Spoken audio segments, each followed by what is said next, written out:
This video is going to continue where I left off on the Replit Hello World review and introduce variables.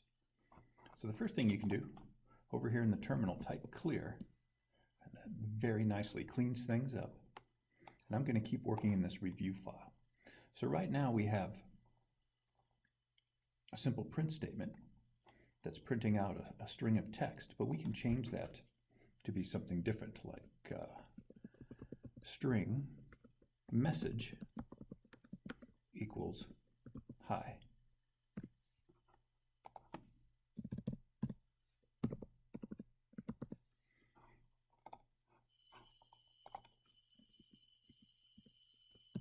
And what this does is this creates a variable called message. Its value it's currently storing is hi, those characters from the keyboard, and it's a type string, which means it's anything we can text, or excuse me, type from the keyboard. Now to change the variable, all we have to do is reference its name. I'm going to type in goodbye. So now it starts off with this value, but because it's a variable and can change, when we print it now, it should say goodbye. So I'm going to recompile. We have to compile after every time. And once the prompt turns up, I know it works. And I run and it says goodbye. Now what's cool about the error checking is if I got rid of that right here, we can notice that when it's underlined in red, it's going to give us an error message. But if I didn't note that or see that, and I went to compile my program,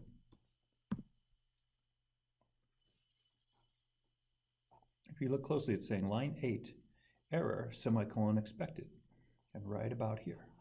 So I'm going to put that in. Another common error message might be if this is lowercase. So let me recompile.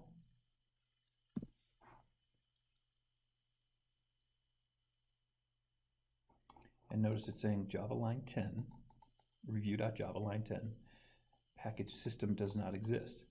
So it isn't really super helpful there. But what we need to learn is that a capital S is all we need. And quite often we can find that just by comparing things to previous programs, but most of the time it's somewhat helpful in figuring out errors.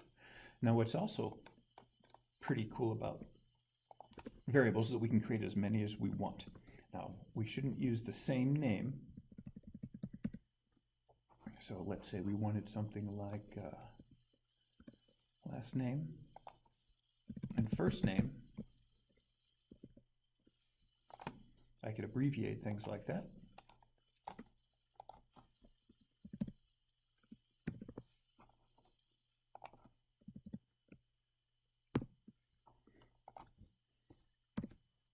So that creates two variables up there. One name FN, which we're going to use for first name, holds Mr. One for LN for last name, holds H. But say I wanted to change it. Say I'm going to change my last name to Mr. Smith. That will change the variable. And then here I can print it out. I could do something like first name plus the last name. And this isn't math. Just so you know, this is called concatenation. And that word just means combining stuff. For us, it means combining output with a plus sign. That's all it is. So say I wanted a blank space in here between first and last name. I could even just put a blank space in quotes with another plus here. And let's see how that works. I'll compile our program. That changes it into a class file that the computer can use and also checks for errors and saves it. And I'm going to run it. And it says Mr. Smith. Now say I wanted to become Mr. Jones, and I said ln equals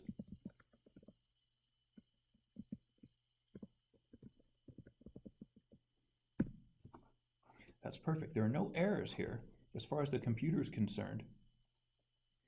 ln is storing Jones, but when I print, it wouldn't reflect that because by the time we work top down, so by the time we get down to line 11, ln is holding the value Smith. We don't change it until here. So I would need to print down here the update.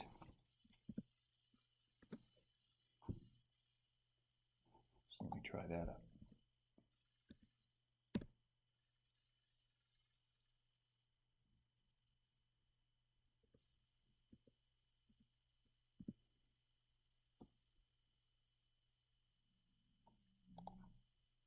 And that did not work. It should say Mr. Jones.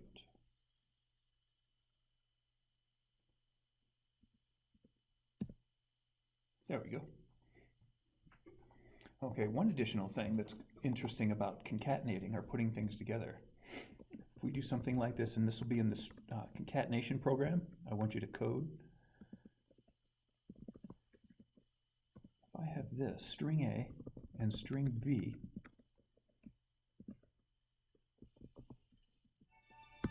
I concatenate these,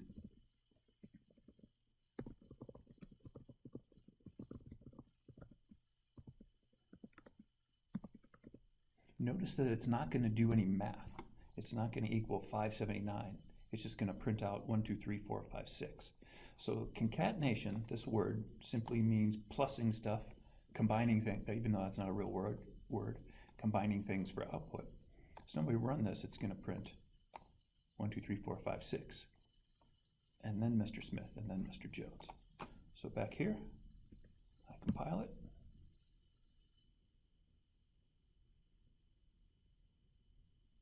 It worked. Now I run it. And that's the takeaway. Next week we'll be working with integers, and that would actually do math.